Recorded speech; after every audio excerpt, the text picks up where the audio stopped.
안녕하세요. 박정철 원장입니다. Hello, I'm Dr. Park Jong-chul. Today, I brought a fixture with me. In the last lecture, we talked about the design and materials of the fixture. In the next lecture, I'm going to talk about the surface of the fixture. Today, I'm going to talk about how the implant is healed within our body. The changes in the design and the surface of an implant has been made to make the healing faster and the function better. So the process of implant healing will be discussed in the context of the changes of the fixtures. The word osseointegration, I believe everybody knows. It is the word to explain the implant healing.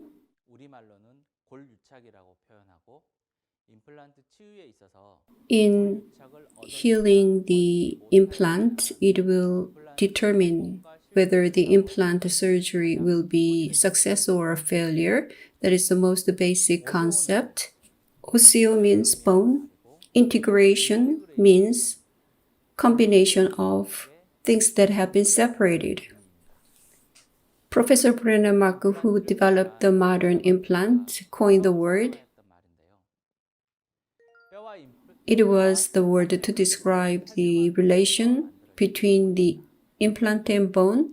On the left-hand side, when titanium attaches to the bone, osseointegration is achieved. On the right, when there is connective tissue is inserted between the two, fibrous integration is achieved.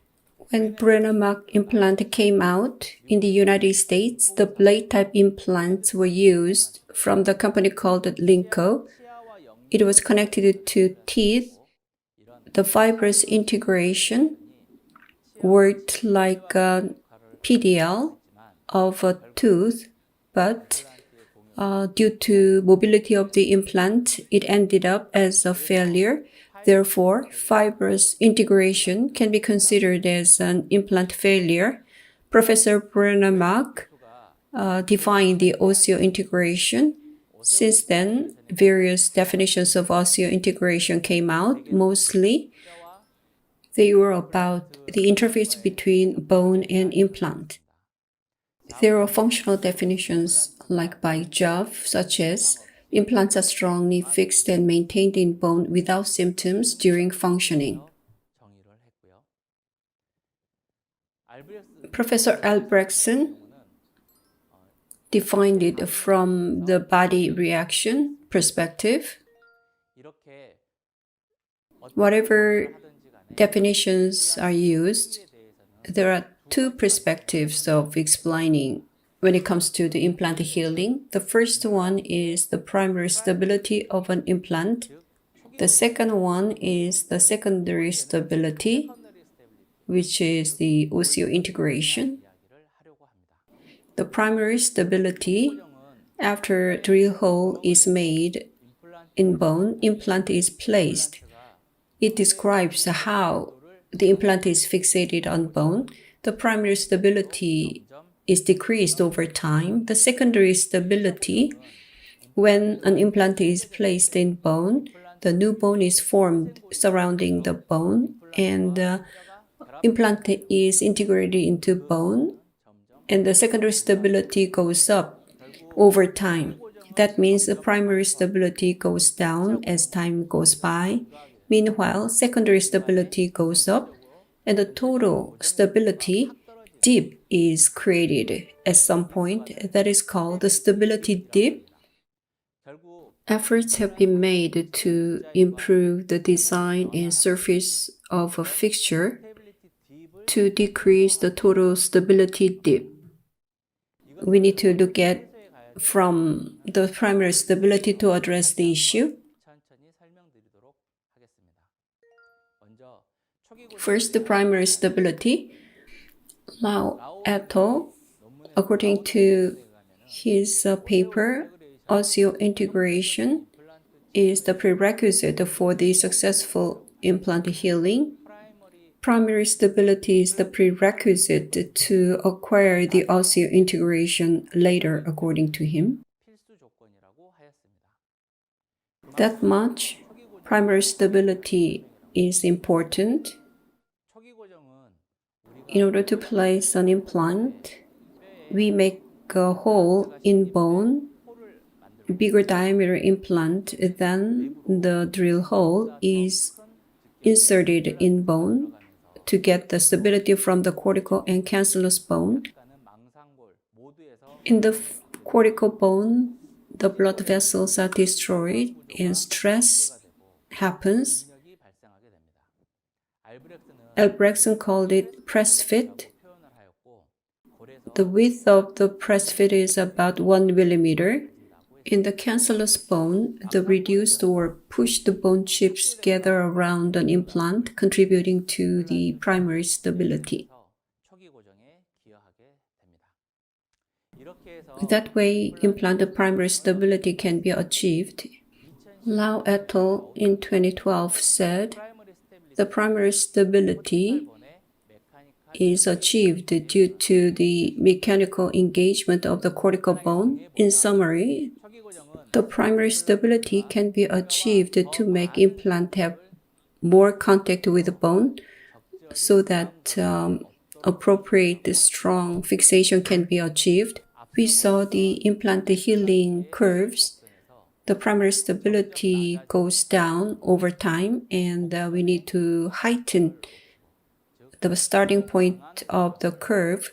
That means more stability should be achieved at the beginning, and if you increase the area of implant bone contact, total stability can be heightened.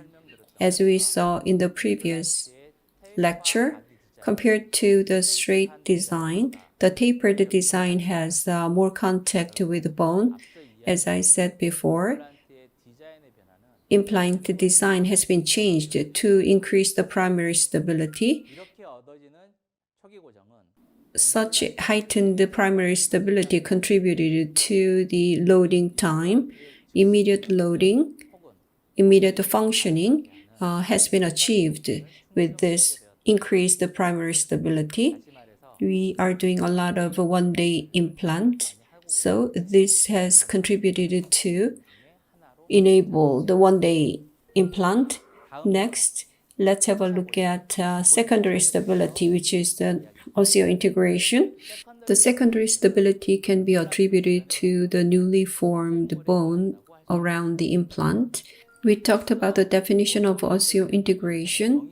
This is the process for the secondary stability. If you look at the mechanism of the osseointegration, primary stability is achieved at the time of the placement. Within several hours, blood clots are formed, and within 24 hours of the placement, new vessels begin to form. After that, by day 4, macrophage and monocytes migrate to the site. Clots change to mesenchymal cells, which were derived from the bone marrow near the new vessels. Mesenchymal cells differentiate into osteoblasts and attach to implant surface and accumulate the collagen matrix. At day 5 to 7, new bones are collected near implant.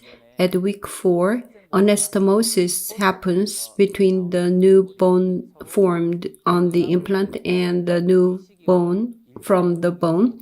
At this point, a stability dip is made where the primary stability goes down and the secondary stability is progressing. At 8 to 12 weeks, implant is completely surrounded by lamella bone, which attach to implant surface, completing the early osseointegration and make the implant function, that is the secondary stability. Let's have a look at in more details on the cell level. After implant is placed, when blood clots are properly formed, as you can see, the fibrin network is made. The fibrin network formed on the implant surface, osteoblasts would adhere to, and such osteoblasts would proliferate, making new bone. The new bone would be ossifying, creating the osseointegration. This process is the process of osseointegration. creating the secondary stability. The osseointegration mechanism is explained by Davis with two things: contact osteogenesis and distance osteogenesis. First, let's have a look at the distance osteogenesis. As you can see, from the host bone toward the implant, bone is formed and progressing. On the surface of the implant, the blood clots should adhere. Otherwise, the osteoblast cannot exist there. Therefore, bone formation is only progressing from the host bone to the implant. This is the osseointegration mechanism observed in the machined implant in the past. Next, contact osteogenesis process, implant surface, and host bone. From both of them, new bone is generated. Implant surface, if it is rough, the bone is formed like this. Depending on the implant surface, osseointegration and the time taken for that would differ. In the implant healing process, the secondary stability can be achieved from the new bone formed near the implant by improving the implant surface to maintain clots to make osteoblasts attach better. New bone is formed fast, leading to fast secondary stability. So the secondary stability will increase the total stability of the implant. For the stability of implant healing, it depends on the fixture design that can increase the primary stability. Implant surface improvement can increase the secondary stability so that the total stability for the implant healing can be increased to stabilize the implant treatment. So we have looked at implant healing, and let's summarize what we have discussed today.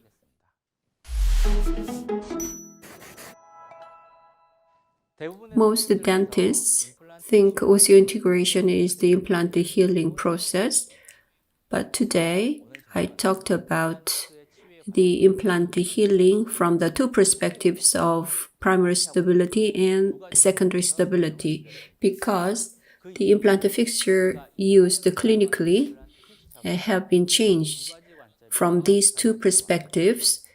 Implant fixture changes can be attributed to other factors as well, but these two have been very important factors for the change.